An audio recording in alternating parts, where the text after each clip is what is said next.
11 अक्टूबर साल 1973 अमेरिका के एक स्टेट मिसिसिपी में एक 42 वर्षीय व्यक्ति चार्ल्स हिक्सन और एक 19 साल का लड़का केल्विन पार्कर, ये दोनों एक शिपयार्ड में काम करते थे। दिन भर काम करने के बाद इन दोनों ने सोचा कि चलो आज मछलियां पकड़ते हैं। चार्ल्स और केल्विन ये दोनों पास्कागोला नदी के किनारे पहुंचते हैं और फिशिंग करने लगते हैं। फिशिंग करते करते इन्हें वहां अंधेरा हो चुका था। चारों ओर बहुत शांति थी। चार्ल्स और केल्विन दोनों मस्ती के साथ एक दूसरे के काम के बारे में और अपनी अपनी फैमिली के बारे में बातें कर रहे थे और फिशिंग किए जा रहे थे।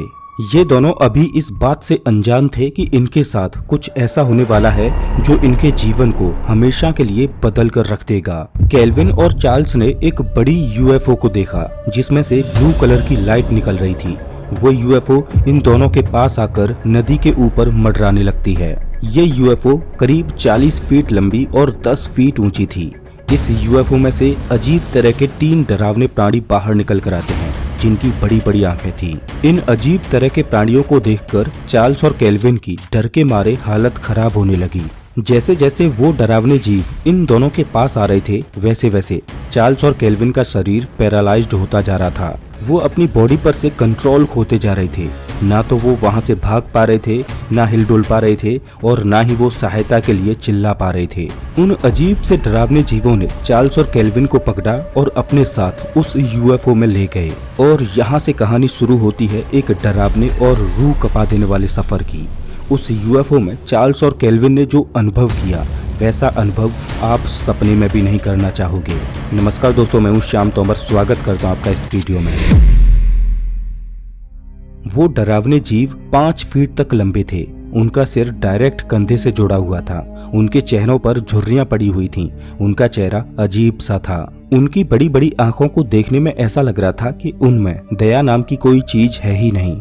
उनके हाथों की जगह पर पंजे थे जिनमें बड़े बड़े नाखून थे।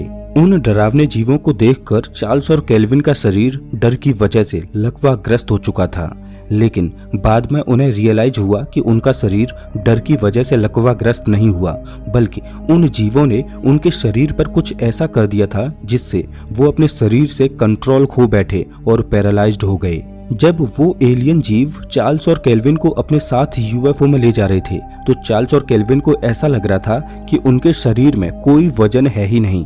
वो अपने आप को वेटलेस फील कर रहे थे और उन्हें ऐसा लग रहा था कि उनका दिमाग उनकी बॉडी से बाहर निकलकर अलग हो चुका है। उन जीवों ने चार्ल्स और केल्विन को बंदी बना लिया था और दोनों को अलग अलग चैम्बर्स में बंद कर दिया था। चार्ल्स पैरालाइज्ड था, लेकिन वो अपनी आंखों को मूव करके अपने आसपास की चीजों को ऑब्जर्व कर पा रहा था। तभी उसने तेज चमचमाती रोशनी को देखा जिसको देखकर वो बिल्कुल अंधा सा हो गया। चार्ल्स ने अपनी आंखें बंद की और भगवान से प्रार्थना करने लगा कि काश ये एक सपना हो और उसकी आंखें जल्दी खुलें। लेकिन ये कोई सपना नहीं बल्कि हकीकत थी। ये एक नाइटमेयर था जिसकी जस्ट अभी शुरुआत हुई थी। इधर 19 वर्षीय लड़के केल्विन की आंखें खोली तो उसने देखा कि वो उस यूएफओ के अंदर एक कमरे में मेटल की बनी एक टेबल पर लेटा हुआ है जिसमें बहुत तेज सफेद रोशनी हो रखी है। ऐसा लग रहा था कि वो तेज रोशनी कमरे की दीवारों से निकलकर आ रही है। उस तेज रोशनी में जैसे ही केल्विन की आंखों ने देखना एडजस्ट किया तो उसने देखा कि वो उस कमरे में अकेला नहीं है, बल्कि उसके सामने एक फीमेल एलियन खड़ी हुई है और वो उन दूसरे एलियन जीवों से थोड़ी अलग है। वो देखने में थोड़ी इंसानों की तरह लग रही थी जिसकी बड़ी बड़ी आंखें थीं। वो टेलीपैथी के द्वारा बात कर सकते थे और उसने केल्विन से टेलीपैथी के द्वारा कहा कि वो सुरक्षित है। लेकिन केल्विन को बहुत ज्यादा डर लग रहा था तो उस फीमेल एलियन ने केल्विन से कहा कि डरो मत, मैं तुम्हें कोई नुकसान नहीं पहुंचाने वाली। उस फीमेल एलियन ने केल्विन के मुंह को खोला और अपने बड़े बड़े नाखूनों वाली उंगली उसके मुंह में घुसाई और उस उंगली को उसके गले से होते हुए उसे मोड़कर उसकी नाक तक पहुंचाया। केल्विन को बहुत दर्द हो रहा था। वो जोर जोर से चिल्ला रहा था। फिर उस फीमेल एलियन ने कहा कि डरो मत और उसने उसकी नाक से कुछ चीज बाहर निकाली। उधर दूसरे कमरे में वो एलियन जीव चार्ल्स हिक्सन के ऊपर भी कुछ इसी तरह का एक्सपेरिमेंट कर रहे थे। 3 एलियन जीव उसके पास खड़े थे जो अपने नाखूनों वाले पंजों से उसकी बॉडी को एग्जामिन कर रहे थे। वो जीव आपस में टेलीपैथी के द्वारा बात तो कर रहे थे, लेकिन वो चार्ल्स को कोई सांत्वना नहीं दे रहे थे। वो उसके दिमाग की जांच कर रहे थे, उसके साथ चीड़ फाड़ कर रहे थे। वो उन्हें ऐसा करने से रोकना चाहता था, लेकिन वो पैरालाइज्ड था तो वो कुछ भी नहीं कर सकता था। फिर उसने देखा कि एक मेटल का फुटबॉल साइज ऑब्जेक्ट उसके ऊपर आ चुका है, जो कि उसके शरीर को ऊपर से नीचे तक स्कैन कर रहा है। केल्विन और चार्ल्स देख पा रहे थे कि जिस क्राफ्ट में वो मौजूद हैं, वो अपने आप में एक जिंदा चीज की तरह है, जो एक ऐसी मशीन है जो उनके शरीर को कंट्रोल किए हुए है। इधर केल्विन एक फीमेल एलियन के द्वारा एग्जामिन किया जा रहा था। तभी उसे ऐसा लगने लगा कि अब वो मरने वाला है। उसकी चेतना जाने लगी और उसके दिमाग में अलग अलग तस्वीरें फ्लैश होने लगीं और उन तस्वीरों में वो हजारों लोगों के डरे हुए चेहरों को देख रहा था। और जो आखिरी तस्वीर उसके दिमाग में फ्लैश हुई वो थी उस एलियन की बड़ी बड़ी आंखें, जो कि केल्विन से कुछ जरूरी बात कहना चाहती थीं, लेकिन केल्विन कुछ भी समझ नहीं पा रहा था। और तभी चारों ओर अंधेरा छा जाता है। चार्ल्स और केल्विन की आंखें खुलती हैं। वो दोनों अपने आप को उसी नदी के किनारे पर अजीबोगरीब हालत में पाते हैं। वो जा चुका था। उन्हें लगा कि उस यूएफओ में उन्हें कई घंटे गुजर चुके हैं, लेकिन अभी तक महज 20 मिनट का ही समय गुजरा था।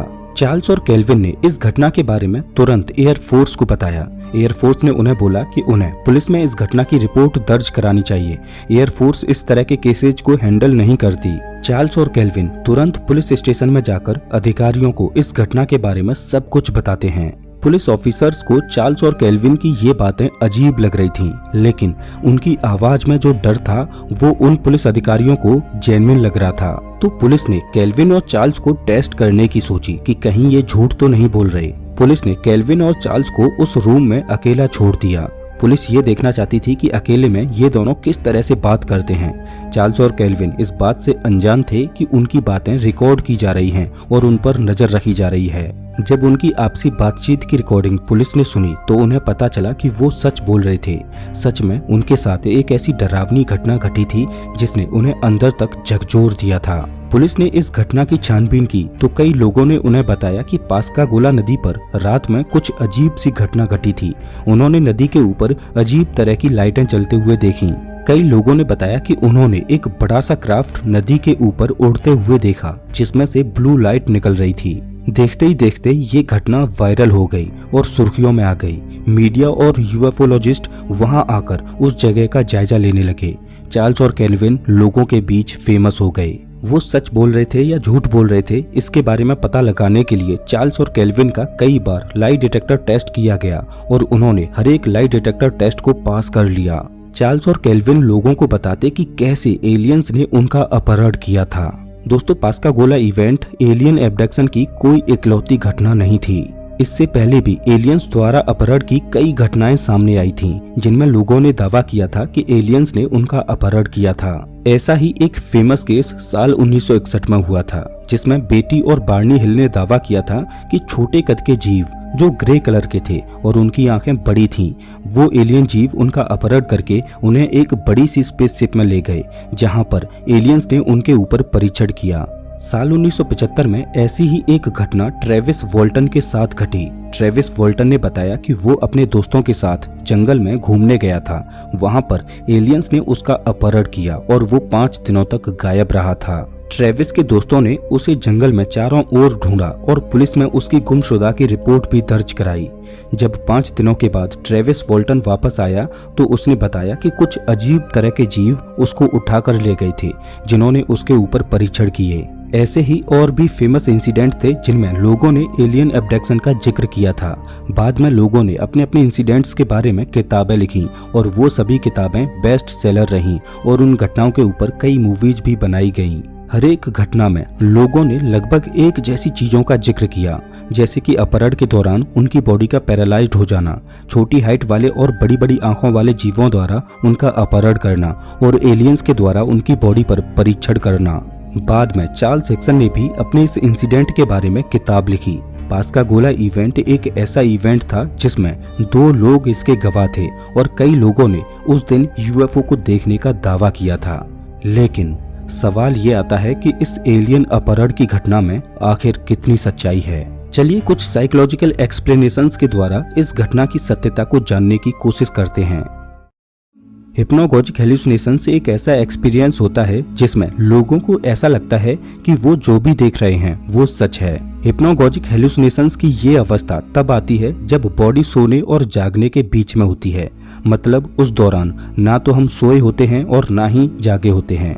हिप्नोगोजिक हेलुसिनेशंस सपनों से बिल्कुल अलग होते हैं। सपना हमें सोने के बाद आता है, लेकिन हिप्नोगोजिक हेलुसिनेशन सोने से पहले ही आ जाता है। हिप्नोगोजिक हेलुसिनेशंस में लोगों को अजीब तरह की चीजें दिखाई देती हैं और आवाजें सुनाई देती हैं। इस दौरान हमारी बॉडी सोने की कोशिश करती है। इस वजह से हमारा दिमाग बॉडी के अलग अलग पार्ट्स के फंक्शंस को बंद कर देता है, जिससे हमें ऐसा फील होता है कि हमारी बॉडी पैरालाइज्ड हो चुकी है।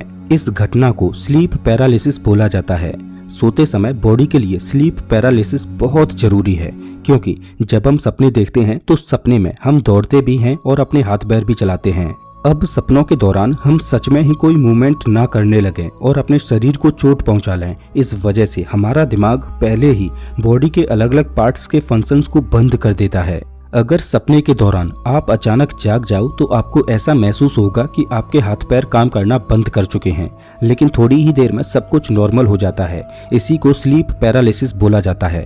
हो सकता है कि चार्ल्स और केल्विन ने कोई हिप्नोगोजिक हेलुसिनेशन देखा हो जिसमें उन्हें लगा हो कि एलियंस ने उनका अपहरण किया है। जैसा कि मैंने अभी बताया कि हिप्नोगोजिक हेलुसिनेशंस में हम जो भी देखते हैं वो हमें सच लगता है। ऐसा लगता है कि वो एक्सपीरियंस हमने सच में किया है। शायद इसी वजह से चार्ल्स और केल्विन लाई डिटेक्टर टेस्ट को पास कर गए, क्योंकि झूठ तो वो बोल ही नहीं रहे थे और वो जिस सच का जिक्र कर रहे थे वो उनके दिमाग की ही एक उपज रही होगी। उन दिनों में एलियन एब्डक्शन की कहानियां बहुत ज्यादा प्रचलित हो रही थीं, तो चार्ल्स और केल्विन भी हिप्नोगोजिक हेलुसिनेशन के द्वारा ऐसी ही एक कहानी का शिकार बन गए होंगे। लेकिन यहाँ पर एक सवाल आता है कि चार्ल्स और केल्विन दोनों को एक साथ एक जैसा हेलुसिनेशन कैसे हो सकता है।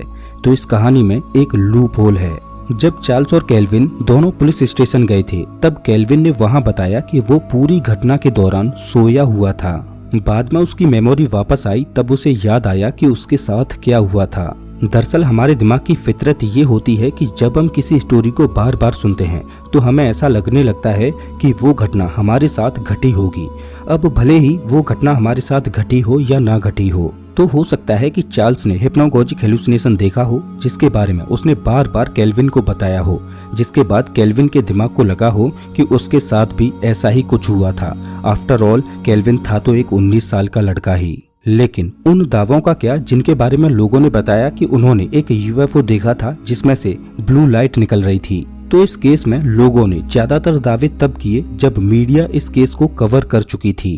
अब सच क्या है ये कोई नहीं जानता। ये तो केवल एक हाइपोथेटिकल एक्सप्लेनेशन था कि उनके साथ क्या हुआ होगा, क्योंकि इस घटना से संबंधित कई फैक्ट्स ऐसे भी हैं जो अभी भी एक पहेली बने हुए हैं। लेकिन ये बात सच है कि जो लोग हिप्नोगोजिक हेलुसिनेशन का शिकार होते हैं उस दौरान वो जो भी ट्रॉमा देखते हैं और जो भी दर्द फील करते हैं वो उन्हें एकदम रियल लगता है।